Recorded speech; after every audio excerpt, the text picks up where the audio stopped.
Buenas tardes. Quiero agradecer a Cedro la oportunidad de estar esta tarde en este foro con vosotros. Quiero decir que la afirmación de Joan Mollà es parcialmente cierta, porque con la Associació d'Escriptors en Llengua Catalana hemos negociado el año pasado un contrato de edición y de traducción, pero no hemos negociado, en el que no están incluidos los derechos digitales, que es un tema que todavía está en estudio por parte de nuestras asociaciones, por parte del gremio de editores, y con el que esperamos naturalmente llegar a un acuerdo fructífero pronto.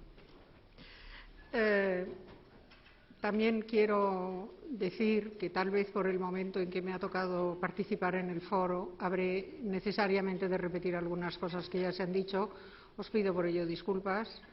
y no quiero ya entretener más.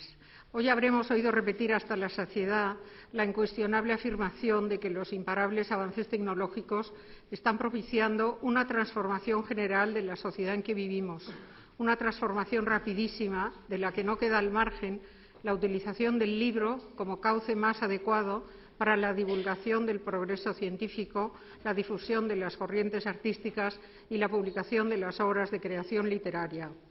El cauce más adecuado, en suma, para la transmisión del conocimiento.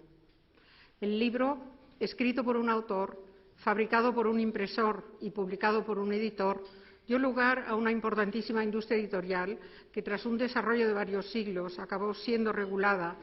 por un código de normas de protección de los derechos morales y patrimoniales de los autores,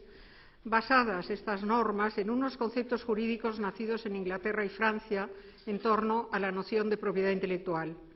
Del derecho anglosajón o common law procede la noción de copyright, literalmente derecho de copia de un original para producir un determinado número de ejemplares, que en general hace referencia a los derechos patrimoniales del autor. Y del derecho francés procede la noción de derechos de autor, droit d'auteur, que hace referencia a sus derechos morales en cuanto que reconoce una forma de identidad entre el autor y su creación. Reconoce que la obra es expresión de la persona del autor y que debe protegerse. Me propongo poner de manifiesto que la revolución tecnológica, al producir lo que hoy llamamos un libro electrónico, ha trastocado un universo vigente durante más de 5 siglos, produciendo unas realidades nuevas para cuya regulación, desde el punto de vista de los autores, a quienes yo represento, las nociones jurídicas en función de las cuales nos hemos venido rigiendo hasta ahora y que, como es sabido, quedan plasmadas en el contrato de edición o de traducción, resulten tal vez insuficientes o inadecuadas y sea necesario replantear en profundidad los términos de la relación autores-editores, pues las notables disparidades entre lo que es un libro tradicional y lo que es, y sobre todo, lo que puede llegar a ser un libro electrónico, están dando lugar a un nuevo modelo de negocio editorial.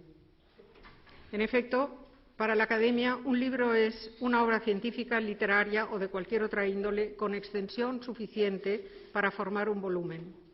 En cambio, según José Antonio Cordón, en su artículo Los libros electrónicos, una realidad emergente, del 17 de diciembre de 2009, el libro electrónico, abro las comillas, en definitiva se trata de un archivo digital que precisa de un elemento adicional para su visionado, el dispositivo lector, que debe contener un software adecuado para la lectura del documento. Cierro las comillas. De tal manera que, en palabras de otro buen conocedor de esta realidad, José Antonio Millán, en su artículo El polimorfo libro electrónico, publicado en El Profesional de la Información en julio-agosto del 2008, para la mayoría de los editores, distribuidores e intermediarios de material digital, el término libro electrónico o e-book prescinde de la connotación de extensión que hemos visto que tenía en papel. Se llama e-book a cualquier cosa, desde un folleto, un poema, un cuento, a un catálogo, revista o álbum de fotos. Cierro las comillas.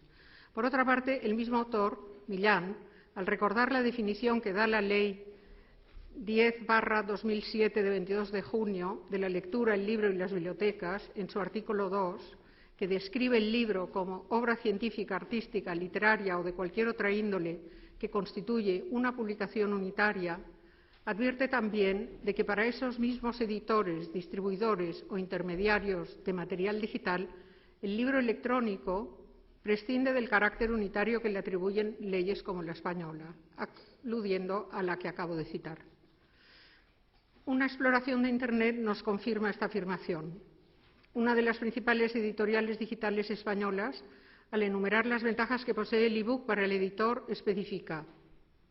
así como en un libro en papel el contenido es fijo, gracias a la tecnología el e-book es flexible. Y añade que se puede modificar el texto insertando en él elementos ajenos, como por ejemplo hipervínculos, música o recursos multimedia. ¿Qué espacio se le reserva al autor en ese caso? ¿Se le va a consultar semejante edición o va a tratarse de una operación decidida entre el editor y su cliente? El mismo anunciante señala también como ventaja la posibilidad de comercializar una publicación por partes y, más concretamente, especifica que el usuario puede comprar lo que desee, abro las comillas, un capítulo o un grupo de capítulos de distintas publicaciones, así como partes de una publicación. Comercializando el libro por partes, tenemos la posibilidad de que el cliente compre solo aquello que le interese, cierro comillas. Lo que me obliga a preguntar: ¿dónde queda en ambos casos el derecho del autor a la integridad de su obra? Y si la obra se fragmenta y aparecen sus fragmentos en distintos archivos o documentos, ¿cómo podrá ser identificada con su autor? Es evidente, pues, que hay que dotarla de algún elemento, un número, una cifra dinámica, que permita en todo momento vincularla claramente a su autor a fin de no vulnerar